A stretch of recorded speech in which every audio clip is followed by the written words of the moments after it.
আমরা আর পূর্বের সহিংসতার রাজনৈতিক সংস্কৃতিতে ফেরত যাব না। আগের যেমন প্রতিহিংসা সহিংসতার রাজনীতি সংস্কৃতি ছিল, সেখানে আমরা আর ফেরত যাব না। মত পার্থক্য থাকবে, মত বিভেদ থাকবে, মত বিরোধ থাকবে, কিন্তু সেটা নিয়ে আলোচনা হবে। সেটা নিয়ে আর আগের মতো আমরা প্রতিহিংসার রাজনীতিতে ফেরত যাব না। আজকে অনেকেই বলেছেন যুবকদের স্বপ্নের কথা, সম্ভাবনার কথা, কিভাবে বাংলাদেশকে যুবকরাই পরিবর্তন করতে পারবে, তরুণরা পরিবর্তন করতে পারবে।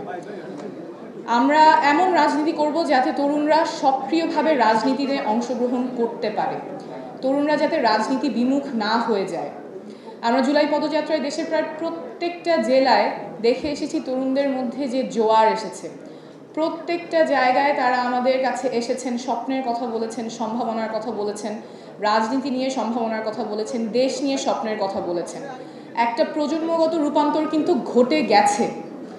এই যে রাজনৈতিক সচেতনতা তৈরি হয়েছে, এটা আমাদের লালন করতে হবে, সাস্টেইন করতে হবে, আরও এনহ্যান্স করতে হবে। এবং এখানে আমি আশা করব আজকে যারা যুব সংগঠন আছেন, যুবশক্তি আছেন এবং রাজনৈতিক দল আছেন, তারা এই স্বপ্নটাকে লালন করতে সাহায্য করবেন, সহযোগিতা করবেন।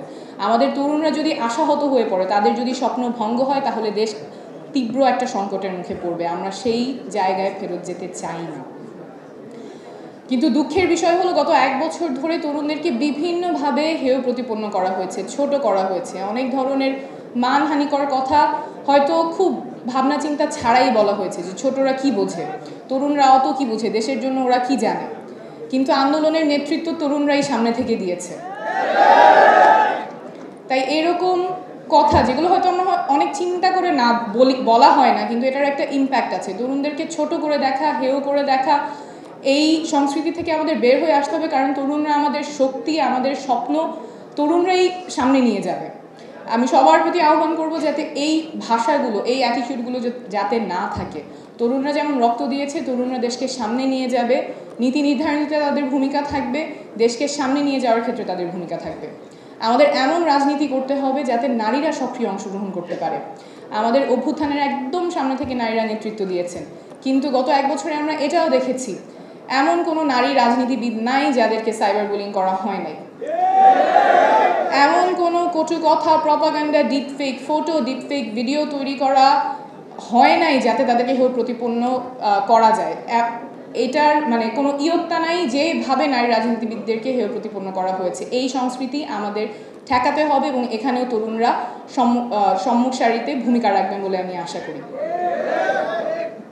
আমরা পিছু হটব না। যেই রাজনীতিবিদদেরকে কটূক্তি করা হয়েছে, সমালোচনা করা হয়েছে এবং সাইবার বুলি করা হয়েছে, ওনারা কিন্তু মাঠ ছাড়েননি, ওনারা আছেন এবং আমরা থাকবো। আমাদের সাথে আরও অনেকে যুক্ত হবেন। আমরা এমন রাজনীতি করব যাতে জনগণ মনে না করে রাজনীতিবিদ শুধুমাত্র নিজের স্বার্থের জন্য রাজনীতি করে। আমরা এমন রাজনীতি করব যাতে জনগণ জানে রাজনীতিবিদরা জনগণের স্বার্থের জন্য রাজনীতি করে এবং সেখানেও তরুণরাই অগ্রগণ্য ভূমিকা পালন করবে। এই কথাগুলো যখন আমি বলি, তখন অনেকেই বলে এগুলোর কিছু সম্ভব না, বাংলাদেশে এসব পরিবর্তন আসবে না, এগুলো হয়তো অলীক স্বপ্ন, বাস্তবে এরকম কখনো হবে না।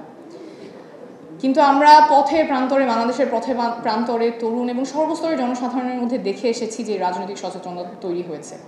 এখনই সময়। আমরা জানি পথ অনেক লম্বা, চ্যালেঞ্জ অনেক, কিন্তু মানুষ যখন জাগে তখন ইতিহাস বদলায়। এবার আমরা ইতিহাস বদলে ছাড়ব।